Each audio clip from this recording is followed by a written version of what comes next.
Califado. O Rei de Ouros.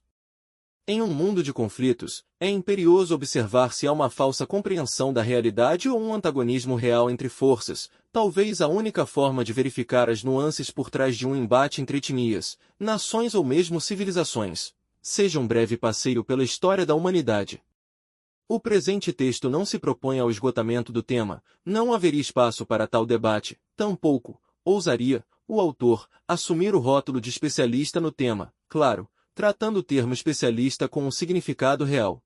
Precisamos, todavia, antes do breve mergulho na história, dar o devido crédito ao inspirador do tema que será enfrentado, posto que a proposta central é discorrer sobre a primeira das elites globais descritas pelo célebre Olavo de Carvalho. O que observamos por mais de uma vez, seja tentando compreender o que motiva o ódio ao cristianismo, leia meu artigo, Uma Cruzada pela Liberdade, ou a Geopolítica Eurasiana, escrevi sobre isso no texto, A Síndrome do Homem Fraco. O mestre Olavo de Carvalho aponta como três elites do poder mundial a fraternidade islâmica, o poder governante da Rússia e China, bem como a elite financeira ocidental, elencando que cada uma delas, entretanto, tais forças ora se convergem, ora se rivalizam, pois a escalada ao poder passa por pactos e conflitos.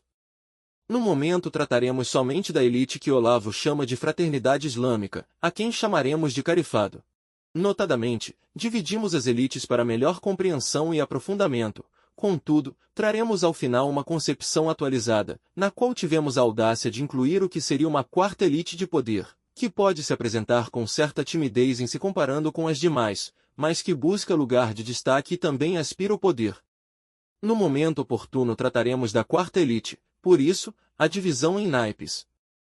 Os naipes do baralho tradicional, cuja criação é atribuída geralmente ao francês Jacques Gringoneur, sob encomenda do rei Carlos VI da França, traz um simbolismo em suas cartas. Muitos afirmam os naipes se traduzem da seguinte forma: copas representaria o clero, o ouro, a burguesia, a espada, os militares, e o paus, os camponeses, tratando da divisão da sociedade daquele país, em verdade de toda a Europa, durante aquele período. Há quem diga que os naipes simbolizam estações do ano, sendo a sequência que adotaremos nesta jornada pelas quatro elites globais, e ainda, alguns associam os naipes aos elementos, o que também se adequa à proposta.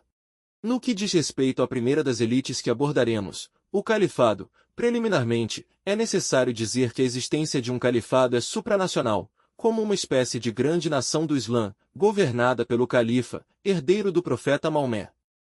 Nas palavras de Olavo de Carvalho, eventuais conflitos de interesses entre os governos nacionais e o objetivo maior do califado universal acabam sempre resolvidos em favor deste último, que hoje é o grande fator de unificação ideológica do mundo islâmico. A leitura do trecho acima deixa claro que as nações islâmicas são divisões políticas que não se opõem aos fins do califado, sendo certo que qualquer que seja o líder de uma dessas nações, não pode ser considerado um obstáculo intransponível aos desejos da elite, uma vez que a fé de seu povo derrubará se assim se portar. A existência do califado, como ser despersonalizado, acaba sendo uma espécie de nuvem que cobre as nações islâmicas, sendo impossível apontar uma figura ou grupo específico de liderança.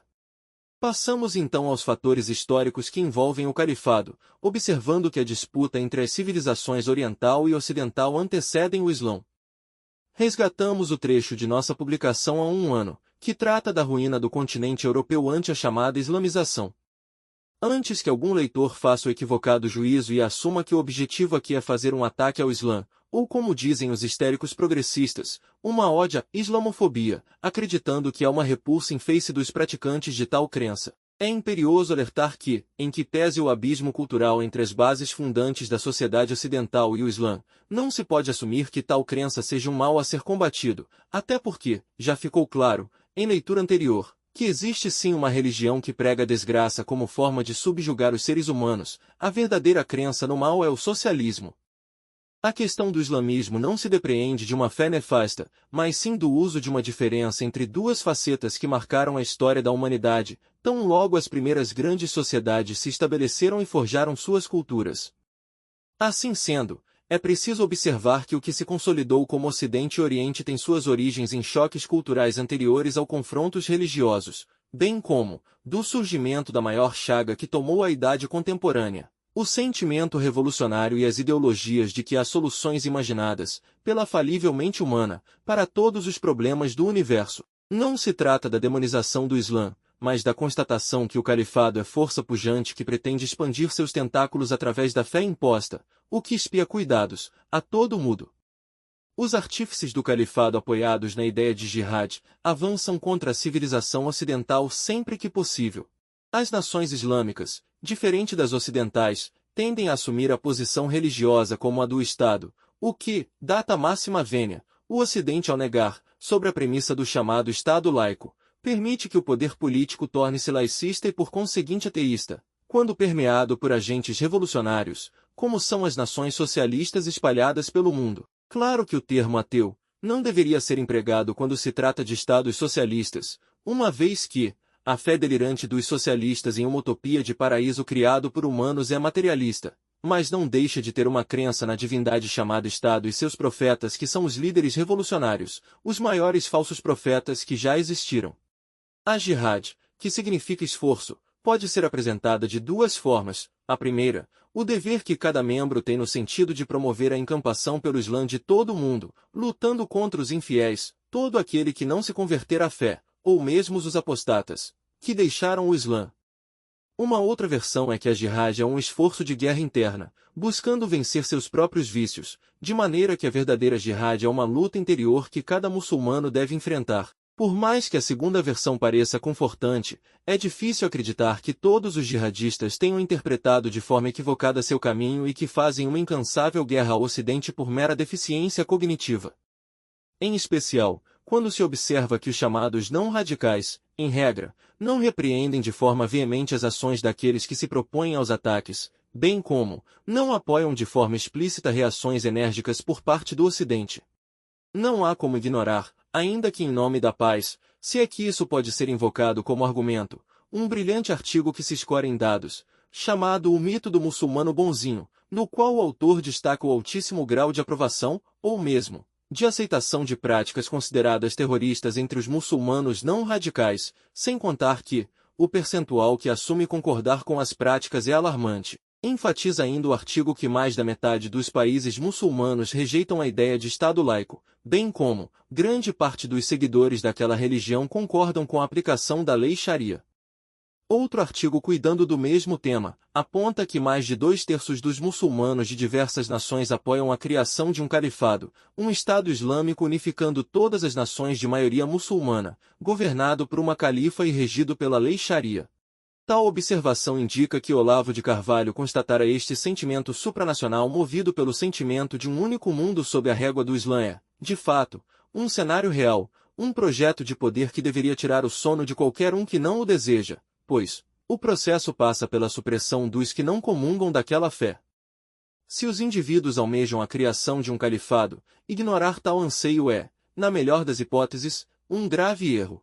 Não apenas os muçulmanos, como indivíduos, aspiram à criação de um califado, mesmo nações são adeptas de tal ideia, dentre elas, as mais importantes do mundo islâmico, a Arábia Saudita e o Irã.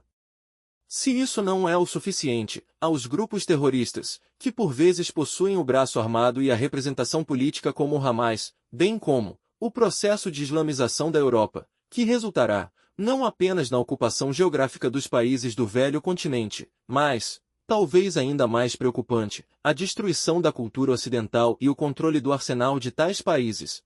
Qualquer um, em juízo perfeito, deve se preocupar ao imaginar a hipótese do Irã ter o poderio militar da França, quase de joelhos diante dos seguidores de Maomé, bem como o governo sírio ter o controle bélico do Reino Unido, que também demonstra claros sinais de fraqueza.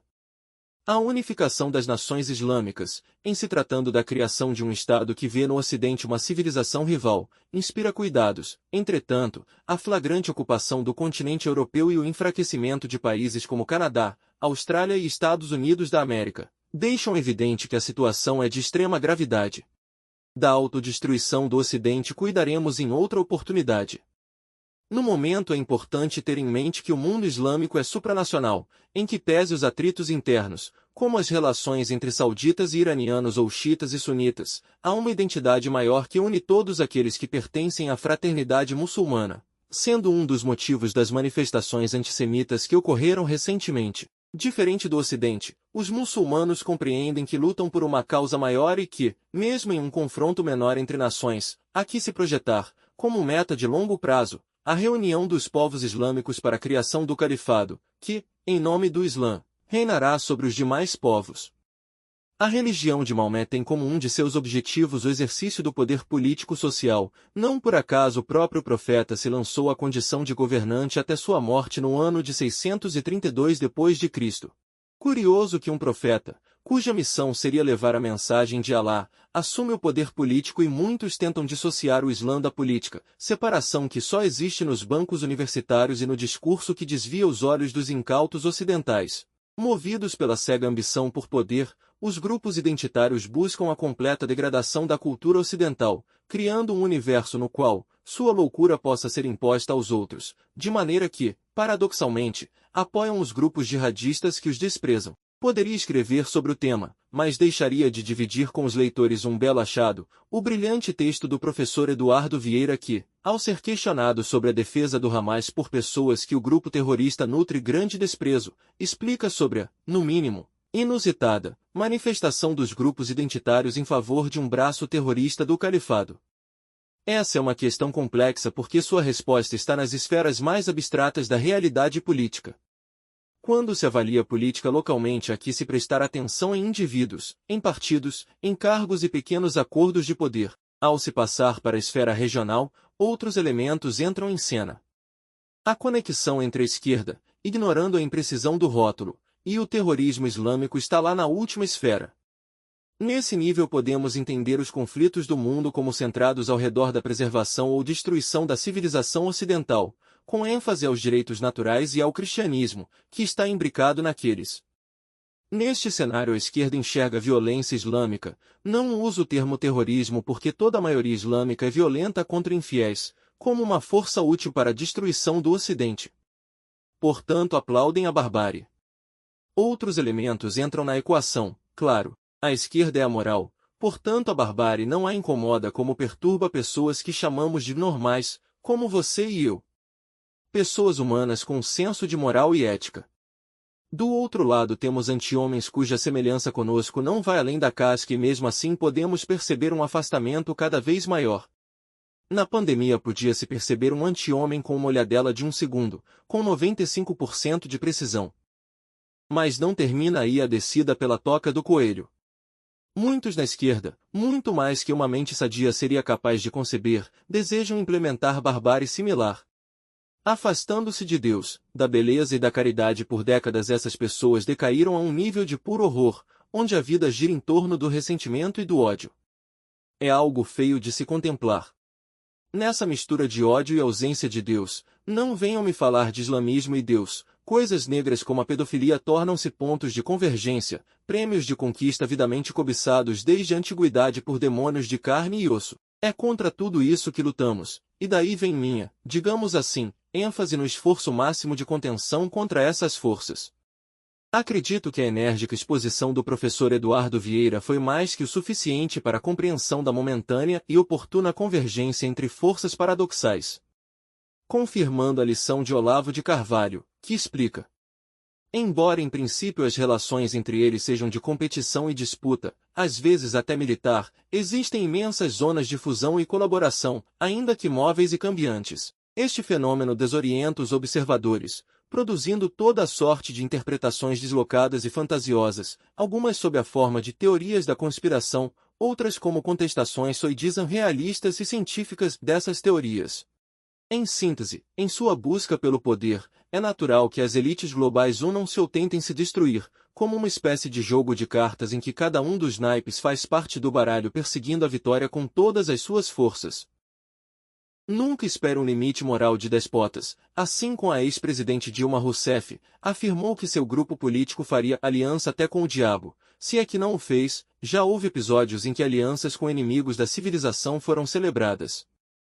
Como no caso dos espartanos, em 413 a.C., que se aliaram aos persas, uma cultura que enxergava os povos de Hélade, Grécia Antiga, como inimigos, para combater os atenienses. Não raros os casos em que, movidos por interesses pessoais, alguns indivíduos optam por se unirem àqueles que os devorarão assim que possível. O que ocorre com os que clamam por mais poder aos tiranos, adulando o mal que os destruirá? Que Deus nos proteja e nos ajude a segurar a mão do Rei de Ouros. Artigo do autor Leandro Costa publicado na revista Conhecimento e Cidadania volume 3 número 37. A revista é totalmente gratuita e digital. Todos os colunistas são voluntários. Ajude-nos a melhorar a visibilidade em nossas redes sociais. Colabore com nossa vaquinha e compartilhe esse vídeo. www.vaquinha.com.br/49610006